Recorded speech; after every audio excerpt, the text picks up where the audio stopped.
You know that story? So it's like that. The Lord is always with us, and He's always carrying us. He's beating our hearts. He's making our brains and nervous systems work. He's operating our digestive system. He's really maintaining the whole body. He says in Bhagavad Gita, I am memory and forgetfulness. So whatever we remember and whatever we forget is entirely due to the mercy of the Lord.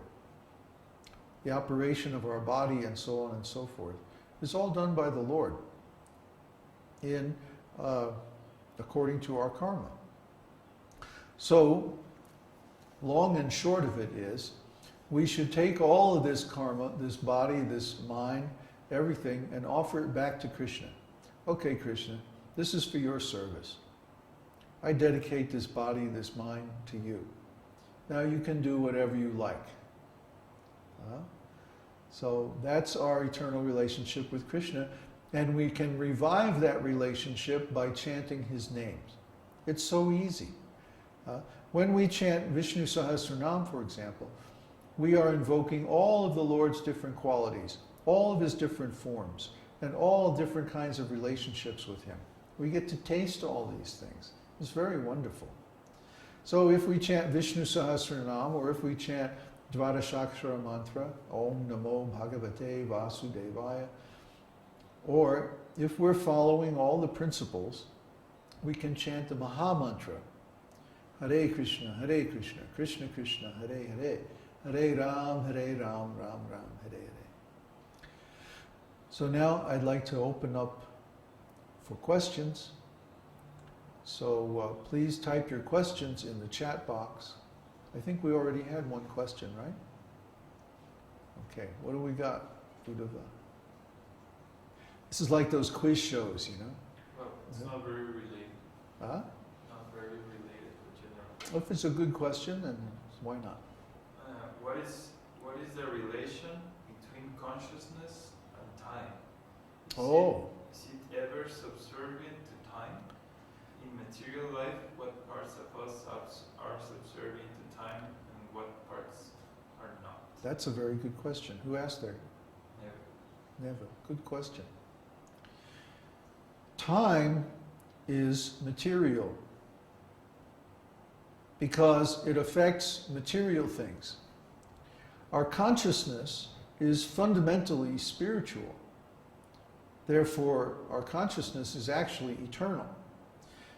However, the contents of our consciousness can either be material or spiritual, depending on whether we're conditioned or liberated. When the contents of our consciousness are material, then we're said to be in material consciousness. And our consciousness apparently becomes subject to time and to the qualities of material nature. But when we fill our consciousness with spiritual impressions, then it regains its original spiritual nature. That's the key. Even though consciousness itself is always spiritual. Let me give you a crude example, is the air, or even better, space.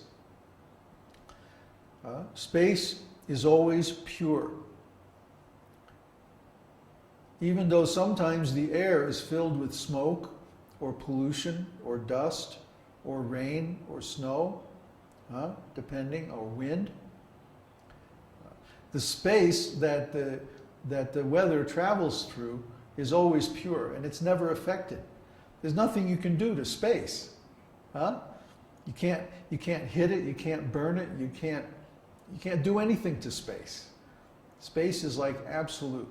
So as soon as the weather goes away, then the normal clear quality of the atmosphere is restored, and then we can see the space between the objects. So just like the consciousness is always pure, consciousness is eternal and always spiritual. But sometimes the consciousness becomes full of polluted things. Just like the space, the atmosphere, or whatever, can become polluted or full of odors, or rain, or snow, or wind, dust. Similarly, the consciousness can become like that. And when the consciousness is full of all of these material things, then we're suffering, we're in anxiety. Anxiety and moroseness, lamentation and illusion. And we feel like, oh, I'm a material being and I'm subject to all these material qualities. But actually, our intelligence remains, our consciousness remains always the same. Consciousness is always spiritual and it's always eternal, it's always beyond time. But because we identify with the contents of our consciousness, identification means to think, I am that. I am this material body. I am so and so. You know, this some material identity. The son or daughter of these two people. Or I am a citizen of this country or that country. Or I am a young man, an old man, or, you know, whatever my body appears to be. These are all material designations, and when we identify with them or think that we are them, that's when we get in trouble. That's when our consciousness becomes covered by material qualities, and it's due to this identification. We're thinking, I am this or that or the other thing. But as soon as we start to think, I am a spirit soul, a devotee of Krishna, I am an eternal living entity who has temporarily come into this material world, that's the beginning of our liberation.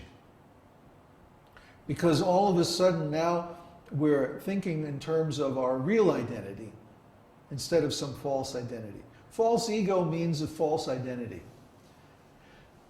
I am Mr. So-and-so, I belong to this family or this country or this profession or this occupation or this company or this business or what have you. So many material identities. I am married to so-and-so, and I'm doing this and I'm doing that. And then added onto that are all the extensions of that identity. This is my house, my car, my this, my that. I and mine. These are all material false ego. But when we start to think of, I am Krishna's devotee and Krishna is mine, that's when things start getting interesting, because we're in our original identity and we're exercising our original relationship with Krishna to perform devotional service, all of which are eternal. So when we're in our original eternal position, then we can feel our original constitutional happiness, our original constitutional nature. And we become free from lamentation and illusion. We become free from identification and objectification. People, like for example, minorities and women, often complain that, oh, you guys are discriminating against us, you're making us into an object. You're exploiting us, you're doing this, you're doing that. But wait a minute. How can anybody else force us to identify with our material body? It's not possible. So if they're being objectified, if they're being identified as being of a certain race or a certain minority or something like that, it's because they're identifying themselves with that. They're identifying with the body and saying, oh, I belong to a certain race or a certain sex or a certain religious minority or a certain sexual minority, or, you know, they're identifying with that material quality, and because of that, then they're being exploited. They're objectifying themselves by saying, I am this material thing, I am this material quality. As soon as we stop that, then we feel who we really are. And understanding who we are in the context of eternity is the process of self-realization. Now, this is a long process, and it takes deep study and contemplation and meditation on the holy name. But it can be done. It can be completed in this lifetime. I'm the proof. I'm the example. I'm just an ordinary person. You know, I don't have great looks or intelligence or, whatever material qualities are considered desirable. Just an ordinary guy. But somehow or other, I got this blessing from my guru, and because of that, I was able to attain self-realization. So anyone can do that. That's the whole point. If I can do it, anyone can do it. And the only secret that I have to share with you is that I never gave up. You find most people who come in contact with this esoteric teaching, they'll go into it a certain degree or to a certain level, and then at some point they'll give up. And there's always some excuse, oh, my god brothers mistreated me, or oh, I got kicked out of the temple, or oh, I really need to be married, or oh, this or that.